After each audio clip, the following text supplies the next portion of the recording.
So then a private company took pity on San Francisco and offered to build them their toilet for free.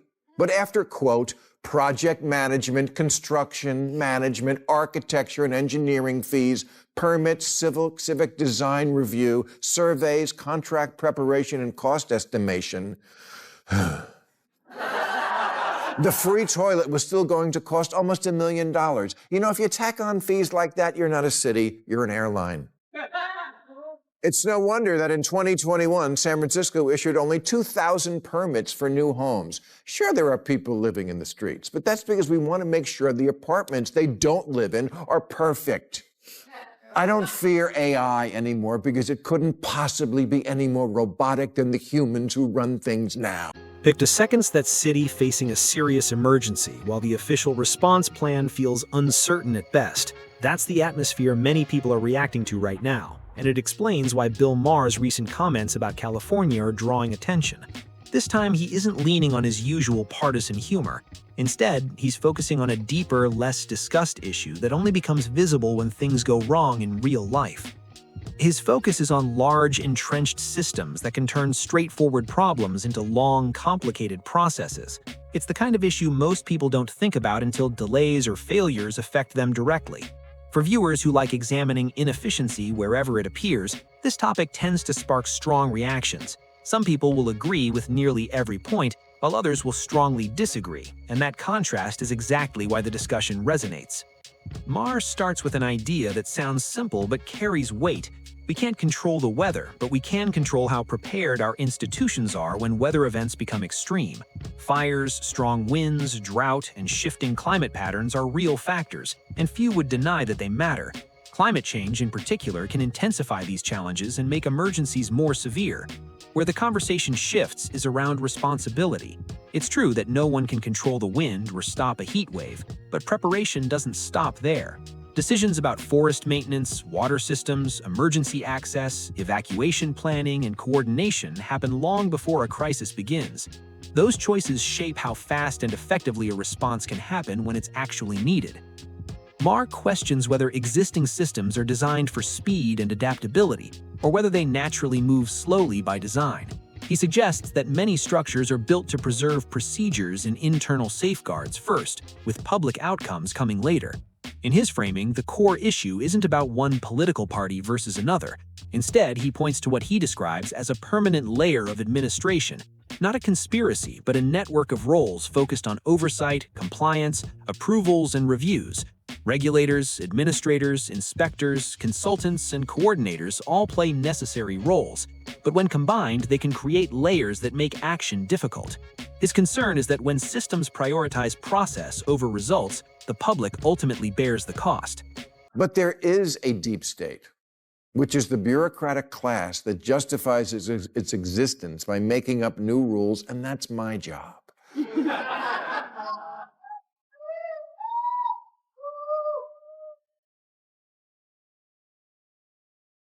It's the vast network of regulators, administrators, inspectors, contract reviewers, project managers, fee assessors, special commissioners, zoning officers, and consultants whose jobs seem to be to make sure nothing ever happens and then charge you for it. And before anyone jumps in with, "So what, you want zero rules?" Let's slow that down. No one is arguing for chaos or reckless decision-making. Standards matter, safety matters, oversight matters. The issue comes up when following the rulebook becomes the main objective and the original purpose gets lost. When the question shifts from "does this actually help people" to "did we check every procedural box," something breaks. That's where Maher expands the argument. He ties the problem to long-term dominance by a single political party, not because one side is uniquely bad, but because competition is what forces improvement. When there's no pressure to perform better, things tend to stagnate. Anyone who's lived in a town with only one restaurant knows how that goes. Service slows, quality drops, and basic upkeep becomes an afterthought. Without competition, survival doesn't require excellence. It just requires staying in place. In Maher's view, California's political landscape has tilted so heavily in one direction that loyalty starts to matter more than results.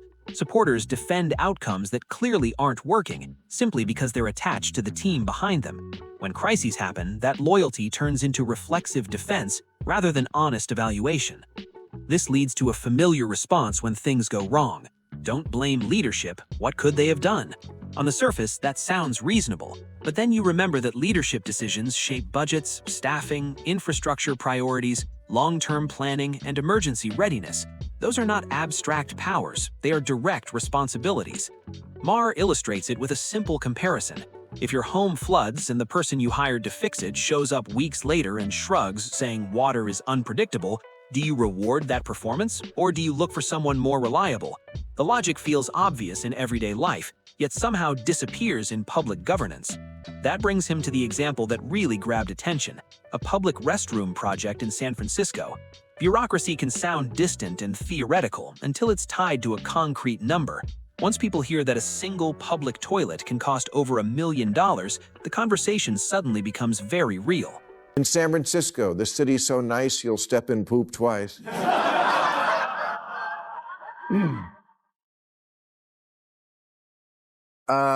There's an area where homeless people were urinating and defecating, and it was starting to annoy the people breaking into cars.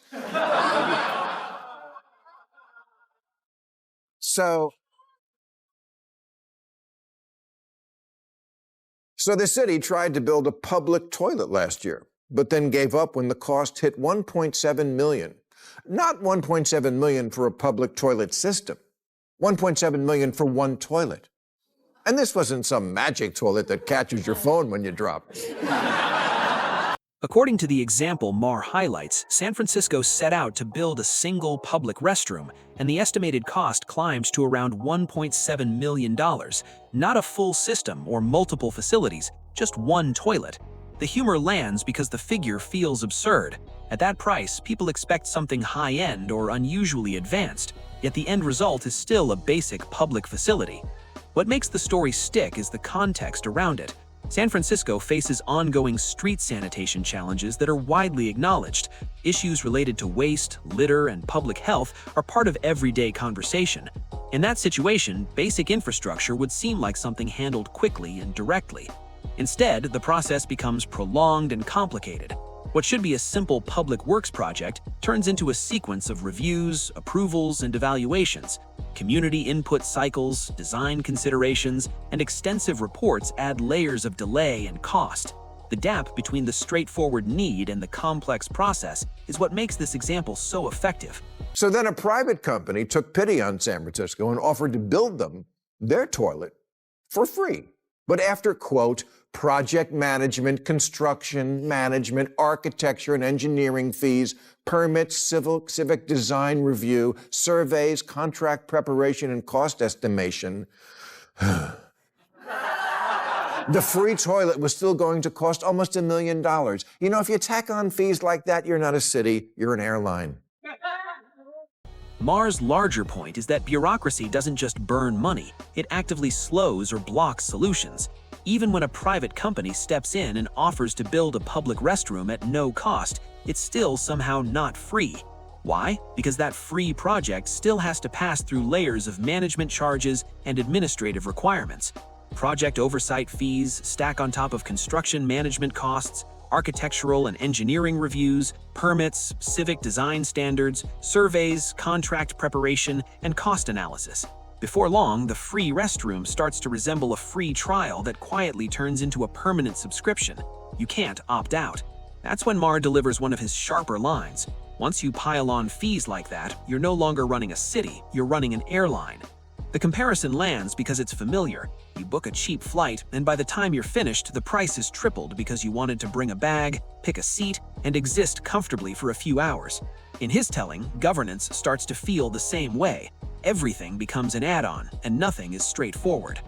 If this were just one ridiculous restroom story, it might be easy to dismiss, an eye-roll moment, then move on. But Maher argues it isn't an isolated case, it's part of a broader pattern. He points to how long it reportedly takes to get approval to build housing in San Francisco, with median timelines stretching well beyond a year and a half.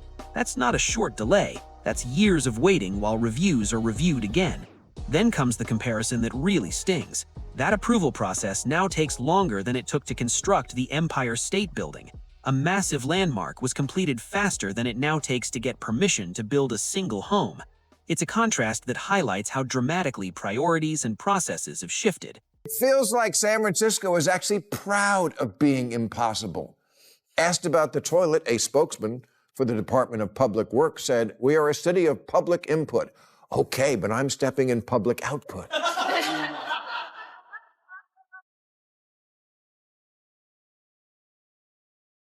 Meanwhile, the median time to get approval to build a house there is 627 days. That's 217 days longer than it took to build the Empire State Building. You need 87 permits, 15 from the Planning Commission, 26 from the Public Utilities Commission and the Fire Department, 19 from building inspectors, 17 from the Public Works, 10 related to public spaces, and 1 from a guy in a T-shirt that says Federal Boob Inspector. So what actually changed? It's not that people became less capable. The shift is toward moving slower. Process took center stage. Paperwork started to function like a moral shield. Systems grew more focused on avoiding responsibility than on delivering outcomes. In that environment, no one is rewarded for saying, "This doesn't make sense," because complexity itself becomes the justification for entire roles and departments. Maher illustrates this with exaggeration for effect, joking about the need for dozens of permits and approvals from every imaginable office, including one that clearly doesn't exist. The joke works because it feels close enough to reality to be uncomfortable. When people hear numbers like that, the natural reaction is to wonder whether the goal is actually to build anything at all. At a certain point, added layers stop improving safety and start preventing progress. That connects directly to California's housing situation. The transcript notes that San Francisco, with a population well over 800,000, faces a major housing shortfall. Tens of thousands of homes are needed, yet only a relatively small number of new housing permits are approved each year. The exact figures can vary depending on the source, but the underlying pattern is hard to miss for anyone familiar with the area. When supply is tightly restricted and demand keeps rising, the outcome is predictable. Availability shrinks, competition intensifies, and prices climb. Maher's broader argument is that this isn't driven by a lack of awareness or concern, it's driven by systems that prioritize procedure over results, even when the real-world consequences are visible to everyone. It's no wonder that in 2021, San Francisco issued only 2,000 permits for new homes. Sure, there are people living in the streets, but that's because we want to make sure the apartments they don't live in are perfect. I don't fear AI anymore because it couldn't possibly be any more robotic than the humans who run things now. Here's the part that lands with a kind of uncomfortable humor. Leaders will hold press conferences expressing concern about affordability while continuing to support systems that make building new housing feel almost impossible. It creates a strange contradiction. Publicly, there's sympathy and urgency. Structurally, there are layers that quietly prevent solutions from moving forward. When housing doesn't get built, the effects don't stay abstract. Options disappear, rents rise, families share space out of necessity. More people end up living in vehicles, and homelessness increases. At that point, the institutions that made construction so difficult often shift into emergency response mode, spending large sums on short-term measures that manage visible outcomes without addressing the underlying causes. Maher frames this with a line that's meant to sound humorous but carries weight. He suggests that extreme care is taken to ensure housing projects meet every standard, even when the result is that the housing never exists at all. The joke works because it exposes a painful trade-off. High ideals, when taken to an absolute, can result in inaction, and inaction has real human costs. In this framing, perfection becomes a reason to pause, and pausing becomes a reason for prolonged hardship. The system intends no harm, but it produces it anyway through delay and rigidity. That leads Maher to address Gavin Newsom, and the tone shifts in an interesting way. He doesn't reduce him to a caricature or dismiss his abilities. In fact, he openly acknowledges Newsom's strengths as a communicator and public figure. He recognizes the confidence, the presentation, and the effectiveness on a political stage. But then comes the critique. Maher draws a distinction between personal capability and the broader ideological framework surrounding leadership. In his view, the challenge isn't talent or intent, it's the weight of ideas and systems that continue to shape outcomes, even when the people at the top are clearly skilled. But you also have faith in California Governor Gavin Newsom, did you not? I love him as a candidate. Yes, I mean you're right. He's not exactly what I'm describing now. Right. I think he'd be a great candidate. He has shown in recent months the ability also to move to the center. He would have to do it a lot more, but as a candidate, he looks great. Great speaker, very forceful. Can be mean, which is really important, and he can do it. He also has the backing, or certainly should, of where the energy is in the Democratic Party, the far left, because he's been out front on a lot of very liberal issues, which I think is great. Gay marriage here in California and stuff like that, pollution, all sorts of stuff that we believe in. In Maher's view, the challenge for Gavin Newsom isn't about personal conviction as much as perception. He suggests that Newsom has become closely associated with the far-left culture brand, not necessarily because he embraces every extreme position, but because he's been highly visible on so many culture-driven issues. Over time, that visibility turns a person into a symbol, and symbols are risky in national politics. Once voters lock in an identity for a candidate, nuance tends to disappear. People stop listening for details and start reacting to the label they think you represent. Maher argues that for Newsom to be competitive on a national stage, he would likely need to move more clearly to the center than he has so far, at least in a sustained and convincing way. Whether someone admires Newsom or strongly opposes him, that question isn't unreasonable. It leads to a broader political test. Can a candidate strongly linked to California's most polarizing culture debates connect with swing state voters who are more focused on everyday concerns like food prices, fuel costs, schools, and public safety, instead of online culture battles? From there, Maher widens the lens even further. He frames it as a familiar question in modern politics. Can a figure perceived as far left win a general presidential election today? His answer is no, and while not everyone will agree with that conclusion, the reasoning behind it is clear enough to understand, even for those who see the landscape differently. But, he does have a long trail to lose the baggage of governor of the most liberal state in the country. I tell him face to face, I've said it on the show, he went too far left for me often. But it is encouraging to see that in at least 3 places I can think of, he has moved it back to the center.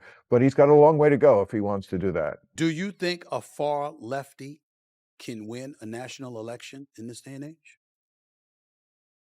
A presidential election. Do you think that could happen? Far left, you mean like AOC? Yes. I'm just whether it's what you said about Newsom, whether it's an AOC. I mean, do you think somebody like that can win a general election for the presidency of the United States in this day and age? I don't. National elections aren't purity tests, they're coalition-building exercises. They hinge on persuading people who don't already agree with you.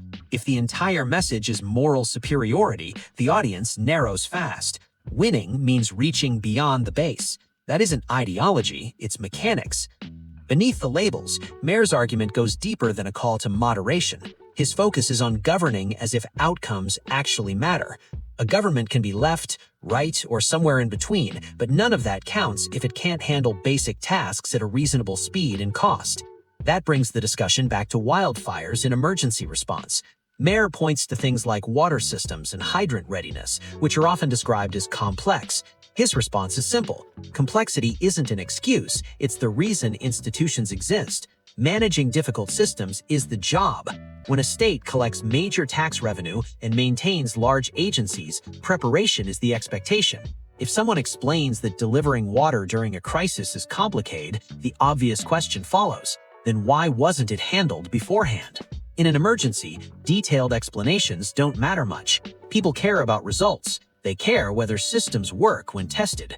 Maher's broader warning is that this governing style doesn't translate nationally. A culture focused on process over performance won't scale.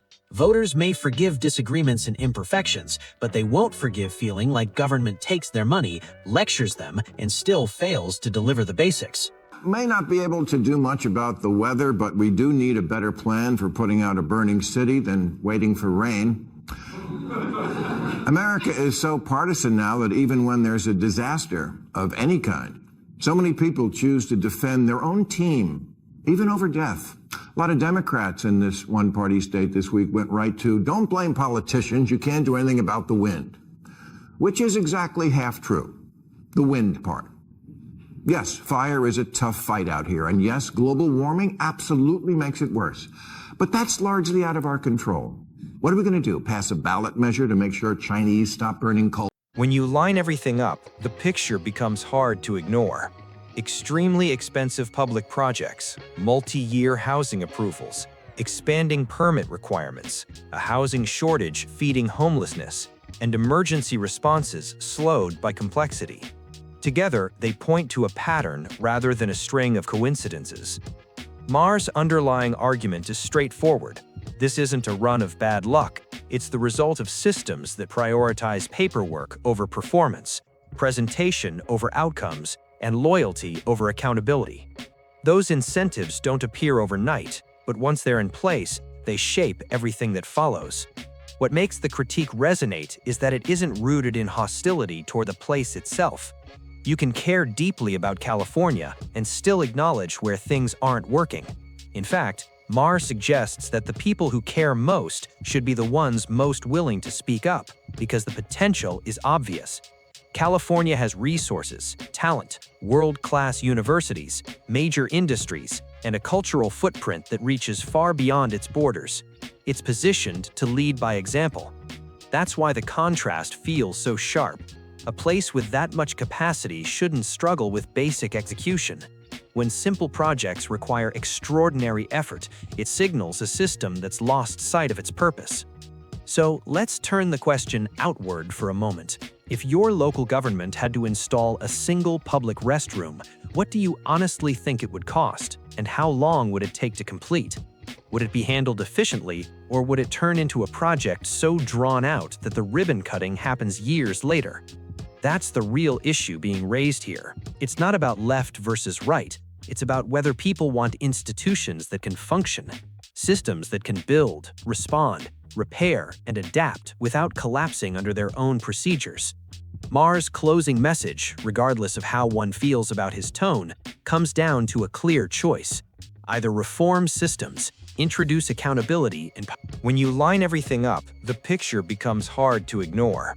Extremely expensive public projects, multi-year housing approvals, expanding permit requirements, a housing shortage feeding homelessness, and emergency responses slowed by complexity. Together, they point to a pattern rather than a string of coincidences. Maher's underlying argument is straightforward.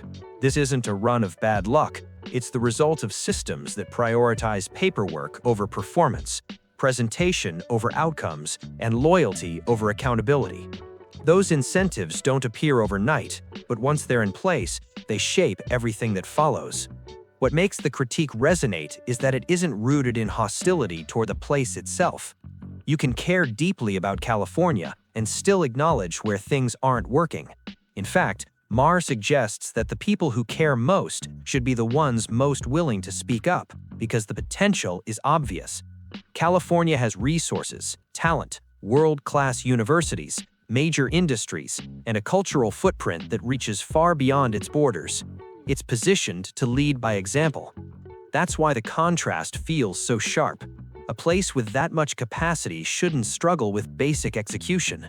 When simple projects require extraordinary effort, it signals a system that's lost sight of its purpose. Axios ran a story on how getting the water out of the hydrants in Pacific Palisades was more complicated than it seems. I'm sure it is. I'm sure it's very complicated. That's why I pay 13% of my income in this state every year to people who I assumed were working on things like this.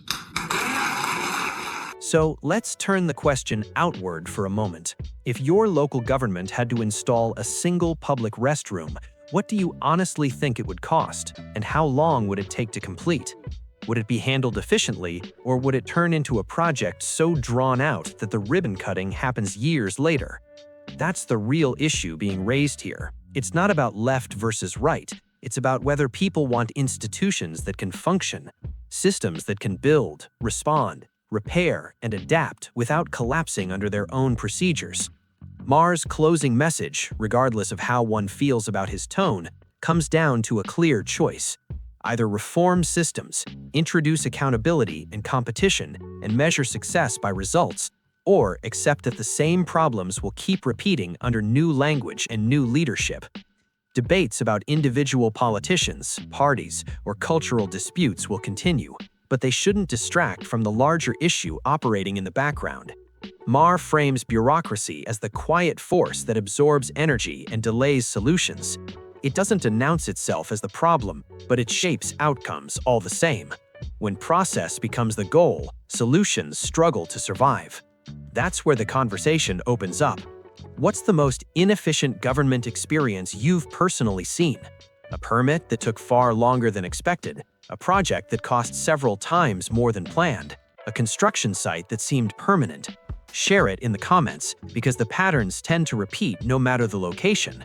The theme usually stays the same: endless process, rising costs, little progress. And if you stayed through the full discussion, support the channel by liking the video, subscribing, and sharing it with someone who still believes that "it's complicated" is a sufficient explanation. Sometimes the reality is simpler. The system isn't confusing, it's broken.